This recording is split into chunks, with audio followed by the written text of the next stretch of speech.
Let's start with the character everyone hates.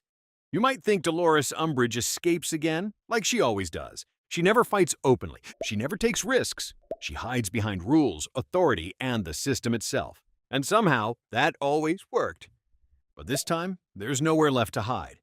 After the war, that pattern completely breaks. She's arrested, put on trial, and formally charged for crimes against Muggleborns. And this isn't just a quiet legal process in the background. This is a full exposure of everything she's done. The abuse of students, the manipulation of power, the way she turned rules into weapons. And now there's no protection left. No corrupted ministry, no influence, no system bending in her favor. And unlike many others, she's actually convicted. And that matters because Umbridge wasn't just cruel, she was legal cruelty.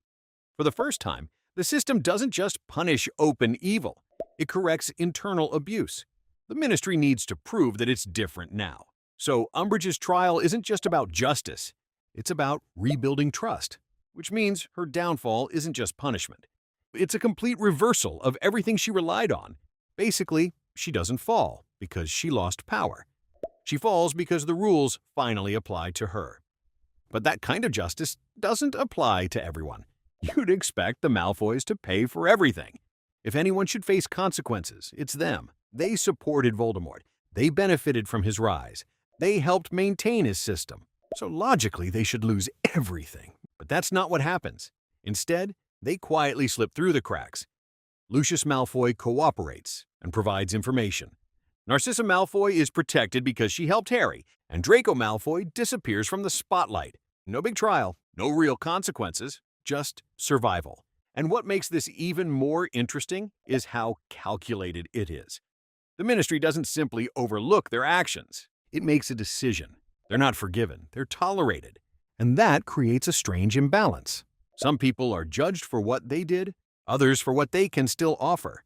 If powerful families avoid punishment, then fairness starts to feel inconsistent. And there's an even deeper issue here. If influence can reduce consequences once, it can happen again, which means the system isn't just rebuilt. It still carries traces of its old weaknesses. Basically, justice doesn't treat everyone equally. Some people are judged for their past, others for their future usefulness. And then there's Harry Potter, the one person who should finally get a break. After everything he's been through, loss, pressure, responsibility, you'd assume he'd want a normal life. And on the surface, he does build one. He marries Ginny, starts a family, creates something stable. But at the same time, he leans in and puts himself right back into danger. He becomes an Auror, and not just as a job, he actively helps rebuild the entire department, tracking down remaining dark wizards, stabilizing the wizarding world, preventing future threats, and this becomes his long-term role. He doesn't separate himself from conflict. He reorganizes his life around controlling it. So becoming an Auror gives structure to everything he's been through. It turns chaos into responsibility. But there's also something else.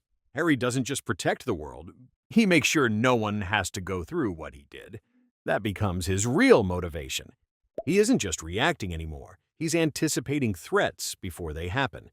And here's something most people miss. He never goes back to Hogwarts. No final year, no closure. Because there is no going back for him. Basically, Harry doesn't move on from the war. He builds his future around preventing the next one. Now compare that to Ron Weasley. Same wars, same experiences, same starting point, but a completely different outcome. He becomes an Auror, works alongside Harry, follows the same path at first, but then he stops. Just like that.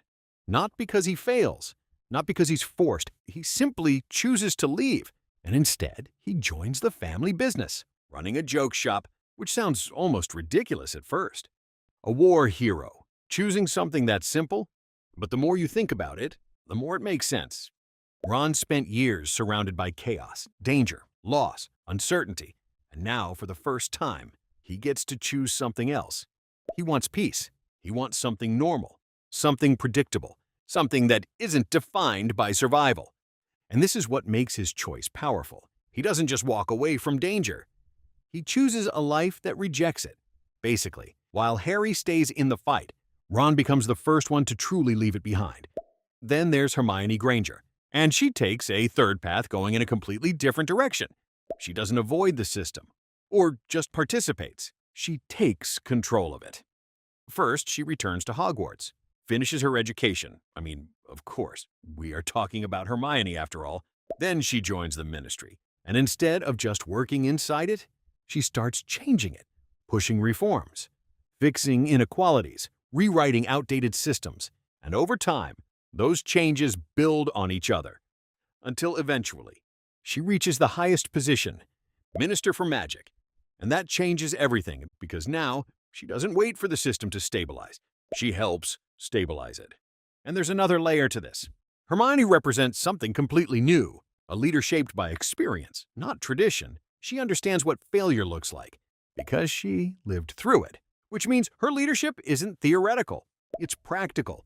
And that's exactly why her impact lasts far beyond the war itself. Basically, she doesn't just respond to the magical world, she decides what it becomes. And that matters because the system she takes over isn't stable when she enters it. After the war, the Ministry is broken. Completely. Corruption had spread everywhere. Authority had been abused. Trust had collapsed. People didn't believe in it anymore. So under Kingsley Shacklebolt, everything changes. Dementors are removed. Laws are rewritten. Corrupt officials are replaced. But the key detail is this. They don't fix the old system. They replace it. This isn't recovery. It's reconstruction. A completely new version of government, with new priorities, new safeguards, new expectations. And this changes how power is viewed. People no longer accept authority blindly. Basically, the wizarding world doesn't recover. It becomes something entirely new. And even Hogwarts isn't untouched. At the end, it looks peaceful. But right after the battle, it wasn't. Parts of the castle are destroyed. Students are traumatized, and teachers are gone. This wasn't just a school anymore. It was a battlefield. And rebuilding it wasn't just about repairing walls. It was about restoring meaning, turning a place of conflict back into a place of growth. With teachers like Neville Longbottom, things begin to shift, slowly but permanently. And this affects future generations. Students returning to Hogwarts aren't just learning magic. They're learning in a place that survived something real, which changes how the school feels. Hogwarts stops being just about tradition. It becomes shaped by experience and starts becoming about resilience. Basically, it doesn't represent the past anymore. It represents survival and what comes after it. But all of this leads to one final problem. You'd expect the Death Eaters to be gone, defeated, erased, finished. But that's not what happens. They don't disappear. They fade. Some are arrested, some escape, some quietly reintegrate. No final confrontation, no clean ending. And that's what makes it dangerous. Because what survives isn't just the people, it's the idea behind them. And ideas don't disappear when a war ends. They adapt, they go quiet, they wait. And here's the unsettling part. The next threat won't look the same. It won't be obvious, which makes it harder to detect, harder to stop, and much easier to ignore until it's too late. And history shows that these cycles repeat, not in identical ways, but in recognizable patterns. Basically, Voldemort is gone, but what he created